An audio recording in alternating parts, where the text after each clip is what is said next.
우리 고린도전서 7장 17절에서 24절의 말씀을 보도록 하겠습니다. 오직 주께서 각 사람에게 나눠주신 대로 하나님이 각 사람을 부르신 그대로 행하라. 내가 모든 교회에서 이같이 명하노라. 할례자로서 부르심을 받은 자가 있느냐? 무할례자가 되지 말며, 무할례자로 부르심을 받는 자가 있느냐? 할례를 받지 말라. 할례 받는 것도 아무것도 아니요 할례 받지 아니한 것도 아무것도 아니로되 오직 하나님의 계명을 지킬 따름이니라. 각 사람은 부르심을 받은 그 부르심 그대로 지내라. 내가 종으로 있을 때에 부르심을 받았느냐? 염려하지 말라. 그러나 내가 자유롭게 될 수 있거든 그것을 이용하라. 주 안에서 부르심을 받은 자는 종이라도 주께 속한 자유인이요 또한 그와 같이 자유인으로서 있을 때에 부르심을 받은 자는 그리스도의 종이니라. 너희는 값으로 사신 것이니 사람들의 종이 되지 말라. 형제들아, 너희는 각각 부르심을 받은 그대로 하나님과 함께 거하라. 아멘. 우리 말씀을 가지고 부르심의 자리에서 주님과 함께 살라, 부르심을 받은 자리에서 주님과 함께 살라라는 제목으로 같이 은혜를 나누기로 합니다. 우리가 예수님을 믿거나 하나님께 은혜를 받고 나면은 모든 것을 다 바꿔야 된다라고 생각하십니까? 물론 죄악의 삶의 소리에 모든 것을 다 바꿔야죠. 변화를 시켜야 됩니다. 그러나 직장을 바꿔야 될까요? 하던 공부를 바꿔야 될까요? 하던 비즈니스를 바꿔야 될까요? 도박이나 술 취함이나 음행이나 매춘과 같은 부도덕한 것, 또 하나님의 말씀이 금하는 것들은 우리가 바꿔야 됩니다.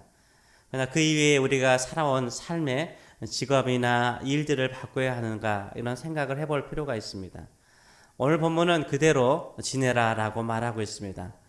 오늘 본문에서 3번 강조하는 문장이 있죠. 17절의 말씀을 보게 되면 오직 주께서 각 사람에게 나눠 주신 대로 하나님이 각 사람을 부르신 그대로 행하라 라고 말하고 있습니다. 각각의 사람들에게 부르심의 자리가 있는데 그대로 그 자리에서 행하라 라고 말하고 있습니다. 20절의 말씀을 보게 되면 각각의 사람은 부르심을 받은 그 부르심 그대로 지내라 라고 다시 한번 말하고 있습니다. 24절은 형제들아, 너희는 각각 부르심을 받은 그대로 하나님과 함께 거하라, 하나님과 함께 살라 라고 말하고 있습니다. 세 구절은 공통된 명령이죠. 하나님께서 부르신 그 부르심을 그대로 지키면서 지내라 라고 명령을 하고 있습니다. 우리가 예수님을 믿는다고 해서요, 우리의 주변의 환경이 확 달라지는 것은 아닙니다. 거지가 부자가 되거나 똑똑하지 않던 사람이 갑자기 똑똑해지거나 비즈니스가 갑자기 호황을 누리거나 문제가 갑자기 해결되는 어떤 환경의 변화가 확 일어나지는 않습니다. 그렇다면 무슨 변화가 일어나죠? 나에게 주어진 환경이나 상황에 대해서 나의 보는 눈이 달라지는 것입니다. 살아가는 삶의 자세가 달라지는 것입니다. 어떻게 해요? 현재 내 자리에서 하나님께서 부름의 자리라고 생각을 해요. 다른 사람이 어떤 부르심의 자리에 있든지 각각 주신 부르심의 자리가 있다라고 생각을 하게 되죠. 그것을 받아들이는 거죠. 그 자리에서 나를 부르신 하나님의 뜻과 목적을 향하여서 살고자 합니다. 그리고 그 자리에서 하나님과 함께 하나님의 목적을 이루기까지 견디고 인내하고 참고 기도하며 주께 예배하며 살아가는 것입니다. 이게 바로 놀라운 변화인 거죠. 요셉을 하나님은 어디에서 부르셨습니까? 어디에서 개인적으로 만났습니까? 아버지 야곱의 사랑을 독차지할 때였을까요? 저는 아니라고 생각합니다. 하나님께서 요셉을 개인적으로 인격적으로 만나는 시기에는 보디발의 집에서 종살이하던 시기였다라고 생각을 합니다. 하나님은 요셉을 보디발의 종의 자리로 보내셨습니다. 그리고 그 자리에서 부르셨습니다. 만나셨습니다. 함께 하심을 보여주셨습니다. 요셉은 거기에서 13년 동안 종으로 살았습니다. 요셉이 하나님을 만나고 믿는다고 그의 현실이 바뀌었습니까? 아니죠. 여전히 종살이로 살아가야 했습니다. 그대로 종으로 있었습니다. 그 자리를 하나님의 부르심의 자리로 삼고 열심히 최선을 다해서 살았죠. 얼마나 성실하게 열심히 일했으면 그 가정의 총무가 되었을까요? 그 정도로 그는 열심히 그 자리에서 일하였습니다. 우리가 살아가는 삶의 자리가 종의 자리처럼 힘들지라도 하나님의 부르심의 자리로 생각하시는 저 여러분들이시길 축원합니다. 그때 하나님께서 함께 거하시고 함께 나와 일하고 계시는 것을 우리가 보게 되는 것입니다. 다니엘과 세 친구는 어디에서 하나님의 부르심을 받았습니까? 바벨론 포로로 끌려갔습니다. 그 자리에서 하나님의 부르심을 따라 살았죠. 그리고 하나님의 부르심을 따라서 믿음으로 살았습니다. 예루살렘이 아니라 유다 땅이 아니라 포로로 끌려간 바벨론이라는 땅에서 하나님과 함께 거하는 인생, 이방인의 땅에 하나님도 함께 계시는가 라고 생각할 때 여호와의 삼마의 하나님, 거기에도 하나님이 함께 계시는 그 영광을 누리면서 하나님의 뜻과 목적을 이루는 인생을 살았습니다. 사도 바울은 그렇게 열심히 유대인과 이방인들을 향하여서 복음 전파의 열정을 가지고 살았습니다. 그렇다면 그가 그렇게 열심히 살아가는 그의 삶의 현장과 환경이 바뀌었습니까? 아니요. 어디에서나 환난이 있었고 박해가 있었고 배고픔이 있었고 대적자들이 있었습니다. 그러나 사도 바울은요, 그 도시에서 그런 환경 속에서도 하나님의 부르심을 따라서 복음을 전파하였습니다. 현재 있는 이 자리가 하나님의 부르심이라는 자리라고 믿는다면 어떻게 살아야 됩니까? 우리는 하나님께서 그 자리에, 그 부르심의 자리에도 함께 계심을 믿고 하나님의 뜻을 이루어 가시는 저 여러분 되시길 축원합니다. 그래서 24절의 말씀은 이렇게 말하잖아요. 하나님과 함께 거하라. 부르심의 자리에서 지내는 것은, 그대로 지내는 것은 하나님과 함께 거하는 것이라 라고 다시 표현하고 있습니다. 하나님과 함께 거하는 것은 뭐죠? 하나님과 함께 live, 살아가는 것을 말하는 거예요. 하나님과 함께 그 자리에서 살라라고 명령하고 있습니다. 그런데 그 앞구절은 누구에 대한 명령입니까? 21절과 23절의 말씀을 보게 되면 그 당시에 종살이하고 있는 사람들에게 주는 메시지였어요. 종의 자리에서도 하나님과 함께 살라라고 말하고 있습니다. 이것이 바로 그리스도인의 자유인 것입니다.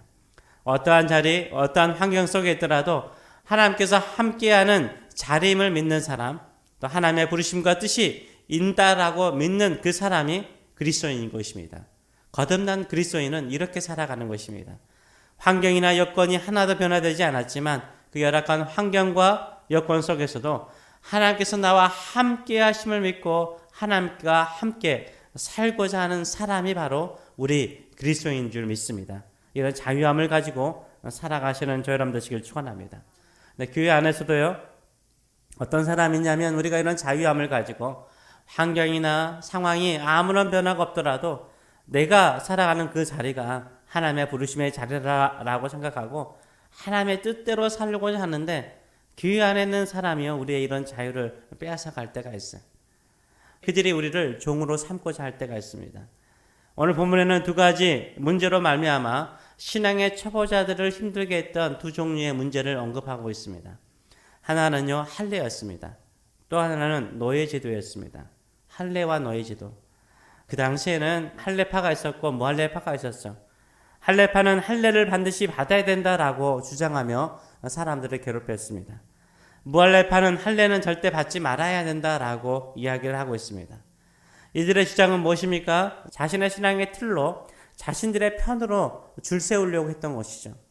사도 바울은 무할례자라면 할례를 받지 않았으면 할례를 받지 않는 그 상태로 그리스도인의 자유를 가지고 살라라고 말하고 있으며, 할례를 받았다면 그 할례를 받은 그 상태로 그리스도인의 자유를 가지고 살라라고 명령하고 있습니다. 또 하나는 노예제도였습니다. 교회 안에 자유인도 있었고 종들도 있었습니다. 특히 교회 안에서는 종들을 차별하는 사람들도 있었고요, 혹은 종들을 부추기 위해서 자유를 얻었는데 이제는 혁명이라도 일으켜서 그 종의 자리에서 나와야 된다라고 부추기는 사람들이 있었습니다. 그래서 종살이하는 삶을 어떻게, 종으로서 살아가는 삶을 어떻게 집중하지 못하게 만든 거예요. 산만하게 만든 거예요. 하나님의 뜻이 있지 않고 하나님도 거기에는 함께하지 않는 것처럼 이야기를 해버린 거죠. 그 안에서도 자신의 신앙의 틀에 맞지 않으면 배척하는 사람이 있고요, 사회적으로 정치적으로 불만을 가지게 만들어서 그리스도인의 자유를, 내적인 자유를 빼앗아가는 경우도 있습니다. 신분으로 자유인일지라도요, 종처럼 사는 사람이 있습니다. 신분으로 종일지라도 자유인으로 사는 사람들이 있습니다. 사도 바울은 이런 일들로 인하여서 마음이 나누이고 불만이 생기고 환경을 바꾸려고 하다가 오히려 그리스도인으로서 가질 수 있는 자유함을 상실하는 것을 원치 않았습니다. 그래서 사도 바울은 계속 강조하는 것이 무엇입니까? 너희가 각자의 부르심의 자리에서 하나님과 함께 살라라고 말하고 있어요. 우리의 부르심의 자리에도 하나님의 뜻과 목적이 있는 줄 믿습니다. 그래서 하나님과 함께 살며 하나님의 뜻을 이루시는 저 여러분 되시길 축원합니다. 우리 가운데 병든 사람들이 있죠. 그 병든 그 자리에도 하나님의 부르심의 자리인 줄 믿습니다. 그 부르심의 자리에서 하나님의 뜻과 목적을 이루어가는 사람, 또 하나님과 함께 그 고난과 역경 속에서도 하나님의 뜻을 이루는 사람들이 되시길 축원합니다. 지금 가난하고 힘들어서 마치 종처럼 살고 있습니까? 그 종의 자리에서 벗어나고 싶습니까? 누구도 종이 되기를 원하지 않습니다. 그렇지만 우리는 주님의 종입니다. 주께 하듯 우리가 성실한 마음을 가지고 신실한 마음을 가지고 현재의 고난과 어려움 속에서도 부르심의 상을 향하여서 전진해 나가시는 저 여러분 되시길 축원합니다. 그 자리에서 하나님께서 또한 하나님의 뜻과 목적을 이루어 주실 줄 믿습니다. 하나님의 뜻과 목적이 있는 곳이라면, 하나님께서 부르시는 그 부르심의 자리라면 우리는 어디에 있든지 거기에서 하나님과 함께 살아가시는 저 여러분 되시길 축원합니다. 기도하겠습니다. 살아계신 하나님 아버지, 우리가 가지는 자유는 환경이나 또 여건이 편하여서 갖는 자유가 아니라 하나님의 부르심의 그 어떠한 자리 속에서도 하나님의 뜻과 목적을 위해서 살아가는 자유인 줄 믿습니다. 주께서 거기에서 하나님의 뜻과 목적을 이루라라고 명령하신다면 그 자리에서도 주께 섬기듯 섬기는 마음을 가지고 우리가 주와 함께 살아가는 저희들의 삶들이 될 수 있도록 축복하여 주시옵소서. 우리 가운데 질병으로 인하여서 힘든 가운데 있는 자도 있습니다. 그 자리도 하나님의 뜻과 목적이 있는 것을 믿고 주님을 깊이 만나며 주와 함께 승리하는 자리가 되게 하여 주시옵소서. 우리가 살아가는 자녀들이 세상적으로도 방황하고 신앙으로도 방황할 때 우리의 마음이 힘들고 어렵습니다. 그러나 우리의 자녀들이 그 자리 속에서도 하나님의 부르심을 깨닫게 하여 주시고 그 부르심을 향하여서 그들이 다시 한번 일어나고 믿음이 회복되어지며 하나님과 함께 요셉처럼 하나님의 뜻을 이루어가는 그들의 인생들이 될 수 있도록 은혜 도하여 주시옵소서. 하나님의 뜻을 이루어가는 저희들의 삶들이 될 수 있도록 축복하여 주시옵소서. 감사드리며 예수님의 이름으로 기도합나이다. 아멘.